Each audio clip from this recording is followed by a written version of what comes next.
Hello, this is Tyson Farmer from TysonFarmer.com, and today I'm going to talk about what I like to call the ZZ Top 7 chord.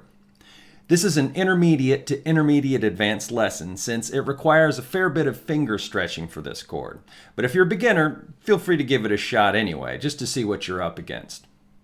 Also, I'll be talking a little bit of music theory for those who know a little about chord construction, but you don't have to know this stuff to play the chord, so you can skip past those parts if you want. I didn't take the time to do a really deep dive on their entire discography, so I assume they could have played this chord often throughout their career, but this very special chord is featured primarily strongly on the album Tejas. It's almost like a showcase album for this chord, and it's where I learned it. So, for those of you not familiar with ZZ Top, Que Diablo! How did you get this far in life without knowing about them?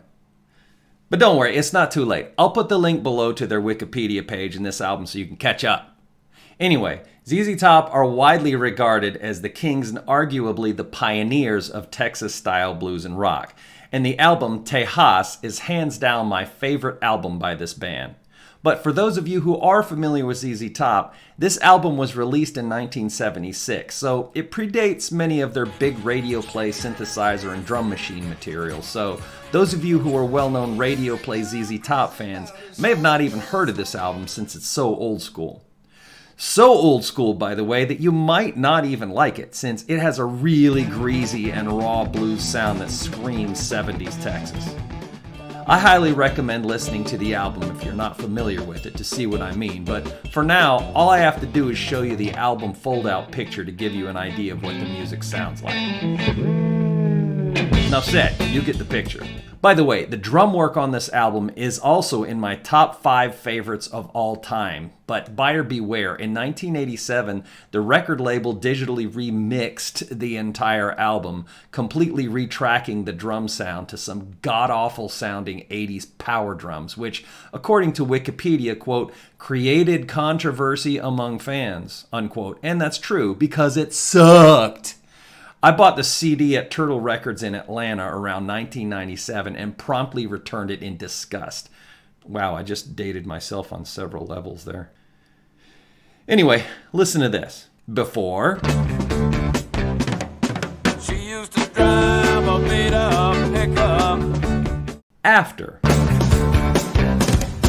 She used to drive a beat-up pickup. Before.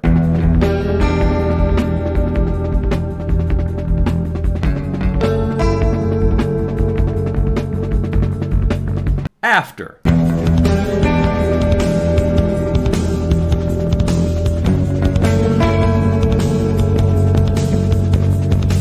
Thankfully, they realized what a stupid move this was and discontinued that release, but most unfortunately, it wasn't wiped from existence.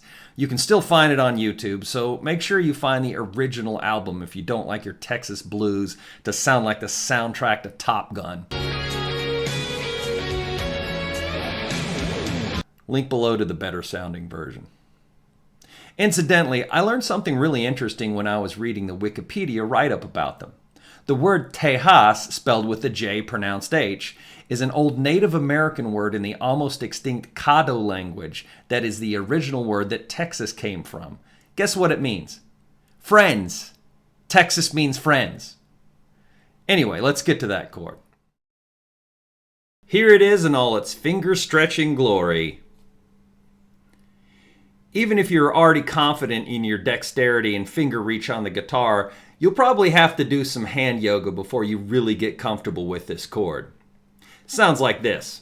Man, that's a salty chord. I think I even taste a little jalapeno in there too, and is that chicharrones?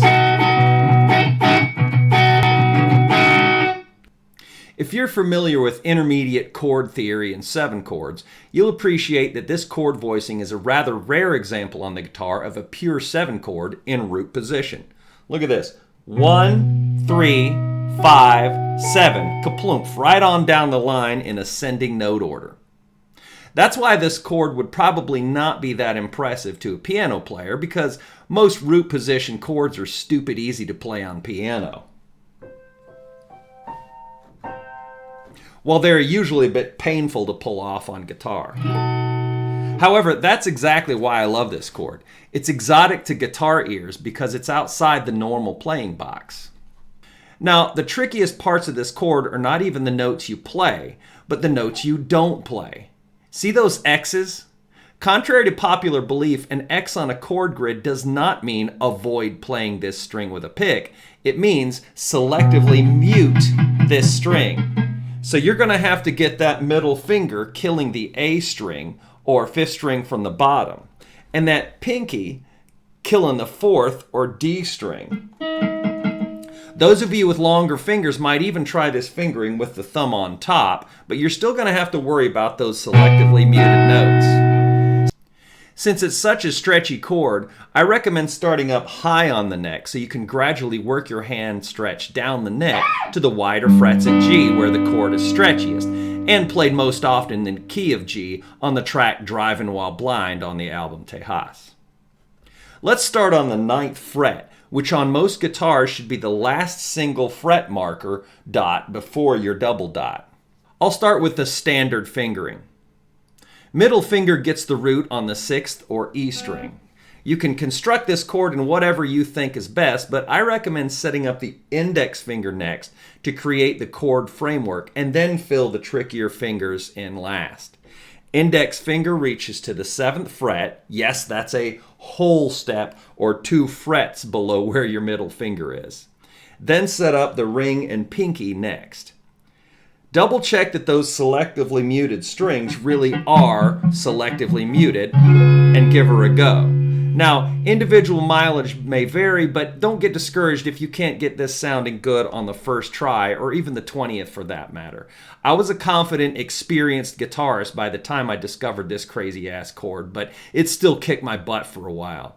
The good news is that for a lot of songs on this album, most of the playing is mercilessly done, like root, chord, so you don't necessarily have to get the whole thing solid all at once, at least for the songs on this album.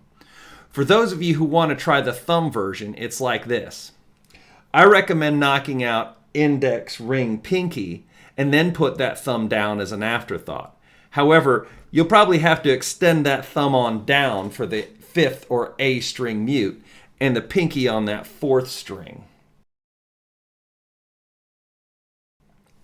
If your thumb is too stubby like mine for this fingering, I definitely recommend the lesser of two evils with the first fingering.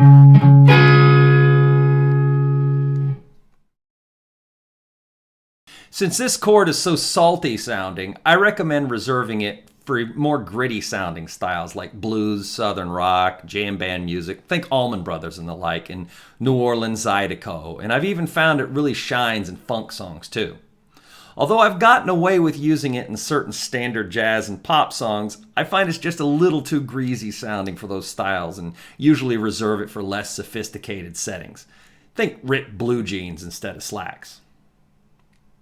Okay, what'd you think of this chord? Love it? Hate it? Painful but worth it? Painful but not worth it? Tell me your thoughts in the comment section below. Also, let me know if this chord is new to you or even if you've seen it in other songs before. If so, I'm curious to hear where. Please let me and others know in the comments.